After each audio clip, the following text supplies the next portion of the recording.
just put it down like what all we will be covering in this training. Uh, Yeah. so as we are going to discuss about Oracle Fusion PPM. So this is the module name, and under this we have different modules. So we'll start with project foundation. Then we have uh, project control, then we have project costing, we have project contract, and we have project billing. So these are the five main modules what we will be covering in this training. So project foundation, which talks about normally about how we will create a project, what are the configurations required to create a project, right? Like project or and before that, since do you have so just trying to understand. So do you have any background of Oracle ERP like financials or human capital or anything like that? Yeah, yeah, financials. Yeah. Um, yeah, I mean, sorry, e-business suites version 11 Mhm. and 12. Yeah. So I assume you would have a good understanding about the enterprise structure. Okay, About because enterprise structure meaning, so Mhm. whenever we start working on a project, so first of all we need to decide the enterprise structure. So Yeah. let's say one company, one client is trying to is planning to implement Oracle Cloud ERP. So they need to first finalize the enterprise structure, like how many ledgers there will be, how many legal entities, how many business units, and all. Chart of accounts, like what will Mhm. be the segment, like it will be company code, it will be accounts, it will be departments, it will be cost center, and so on. So enterprise structure is the basic of any ERP implementation, without which we cannot perform any project, right? So that is a part of GL, Mhm. general ledger. But Yep. again, as a consultant, we need to have a high level understanding what exactly we have in the enterprise structure. So as I said, in the enterprise structure, we are going to have the business unit, the ledger, legal entity, business unit, and business unit. So these are the main components which we will be talking about in the course of this training, right?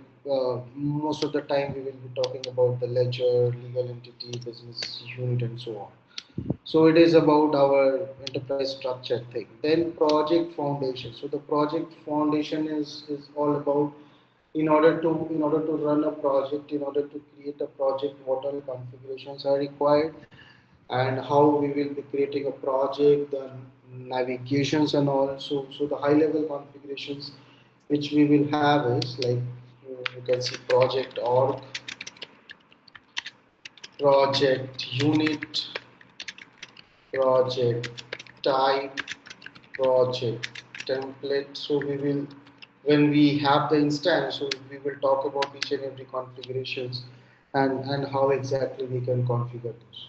So Mhm. these are just a handful number of configuration what I am putting down here, but we'll have a lot of configuration apart from this. So what I mentioned here is are the most important configurations when we start the configuration.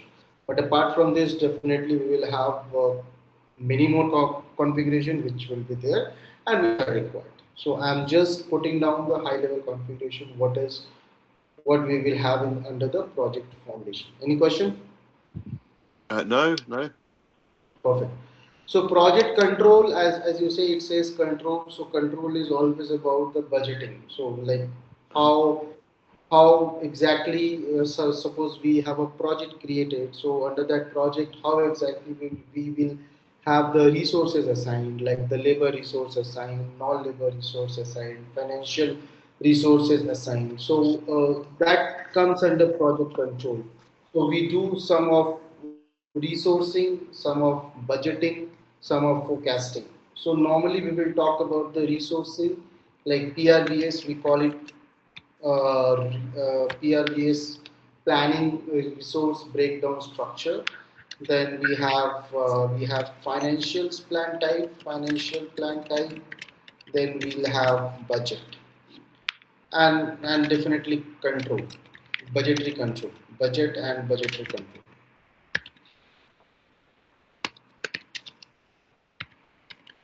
Okay, so these will be high level configuration which comes under project control. So as I said, after a project is created, the project has to be planned, and under which we need to assign resources, we'll have some budgeting, we'll have some planning. So all these things comes under project control. Then the main and important part of PPM, which you will see a lot of clients implement, are project costing, because costing is the backbone of PPM.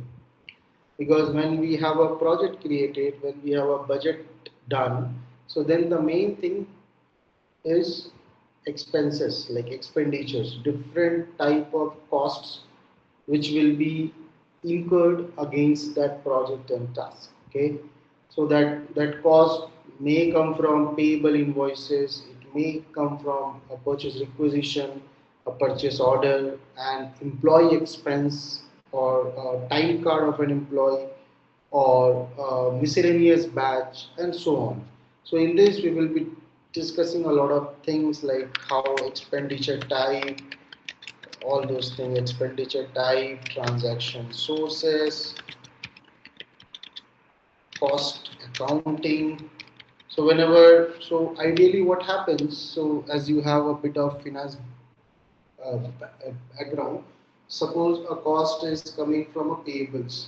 So the idea is the ideal ways which happens, like that cost, that invoice has to be accounted in payables. So after that invoice is accounted in payables, then only we will be able to import that as a cost in PPM against that project.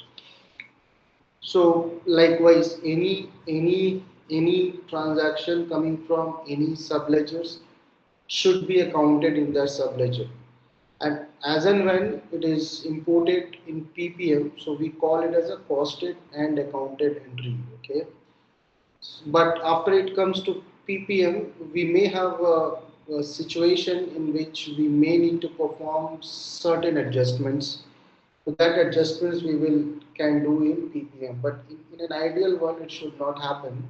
The adjustment should happen in the source, but in many cases we what we see is the customers, like let's say we have a P invoice of $100 and it has been paid and everything is done and in payables, and after that it has been imported as a cost in PPM, but after 1 month the customer realizes no, we need to perform some sort of adjustment.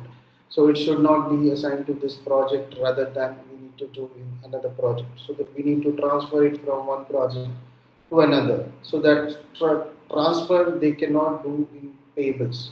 That is not allowed, because once an invoice is paid, accounted, done.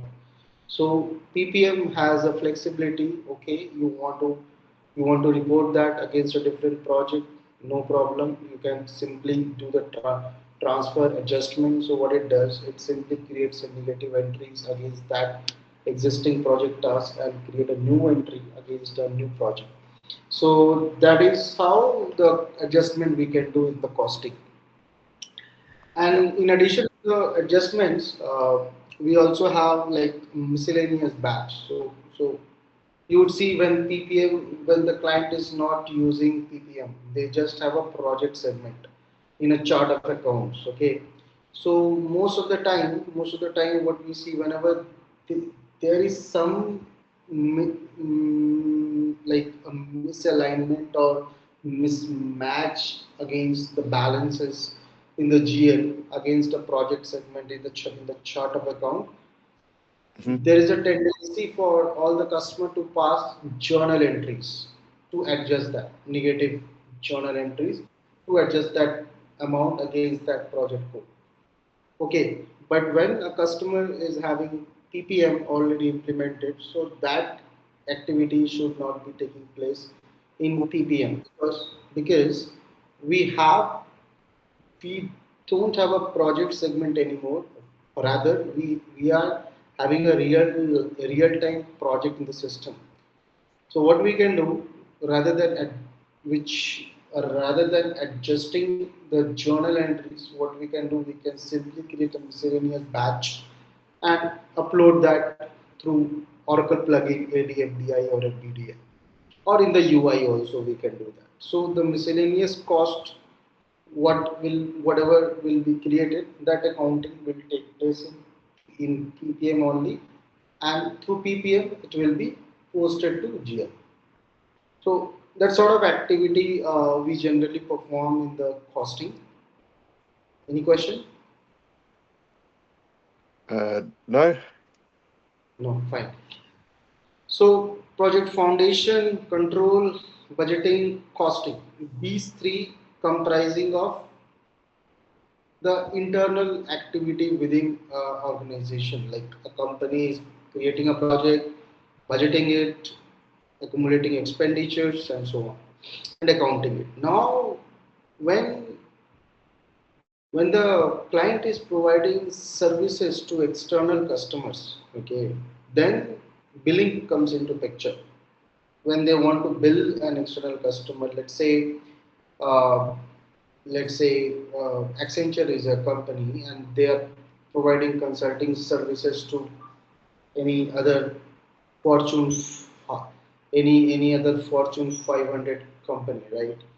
So Accenture, when they went into agreement between Accenture and that particular end customer, and as and when that agreement is project based, like employee will be working on that consulting assignment, there has to be a contract between Accenture and the end client. So that is called contract. So a contract will be created. So contract type, billing controls, and etc. Okay, so etc. So the contract will be created between the customer, definitely customer will be created in the receivables. So the contract will be created between the provider and the receiver, between the supplier and the customer, and in that contract we'll have terms, different terms like the billing terms, the payment terms, the compliances, the how the billing will be done, how the revenue will be generated, etc., etc. So that is something called contract, in which we will be creating contract, we will be associating project. So whatever project we have underneath that contract. So after project is done, budgeting is done, costing is done, contract is done, then comes billing.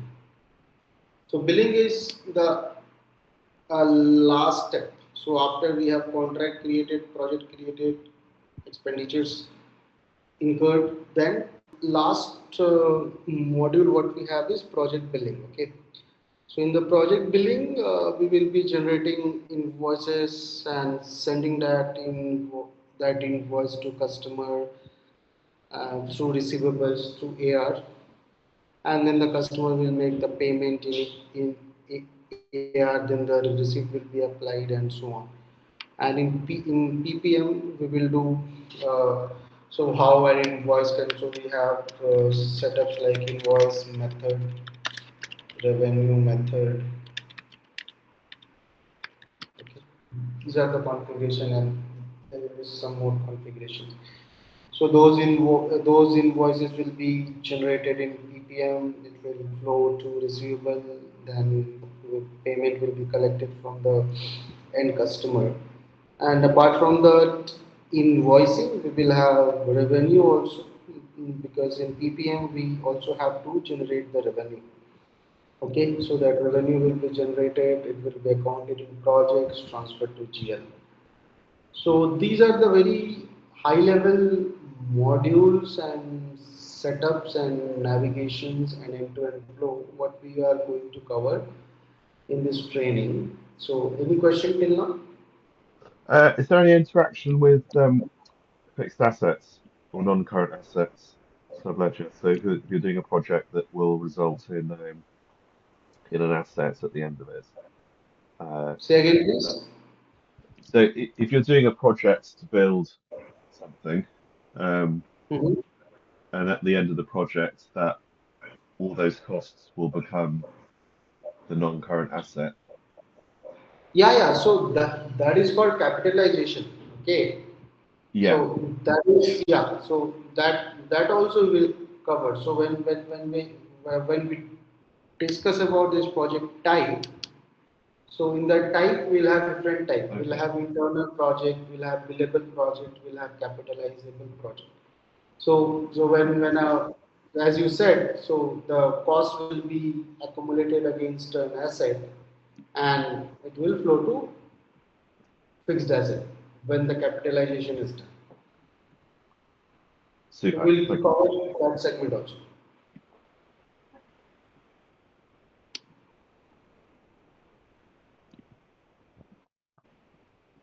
Can you hear me?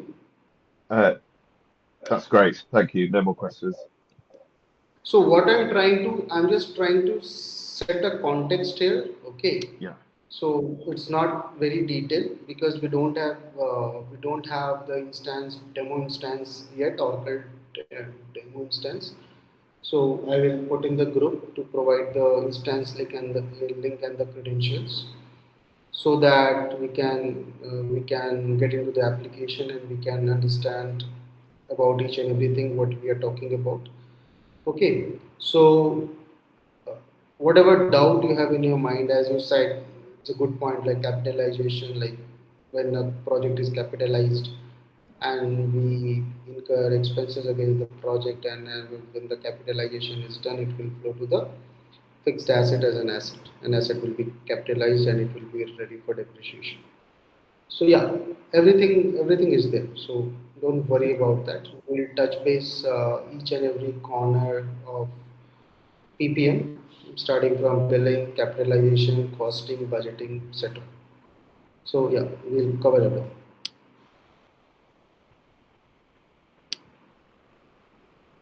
Okay, so since we don't have instance, we cannot do much Oh yeah, today. yeah. Yeah, because without the instance, it's not very feasible to do a lot of things. Can we do anything, or do we need to wait for the demo instance? Say again? Is there anything we can do, or do we need to wait for the demo instance? Yeah, we cannot do anything. So the concepts and all will be very easy to explain you when we have the instance with us. So without the instance, I doubt we can do a lot of things. Okay. So Okay. let's wait for the instance to be ready. So you can also follow with the training institute, like when they can have the instance ready. And when do you think we'll have the demo instance? Yeah.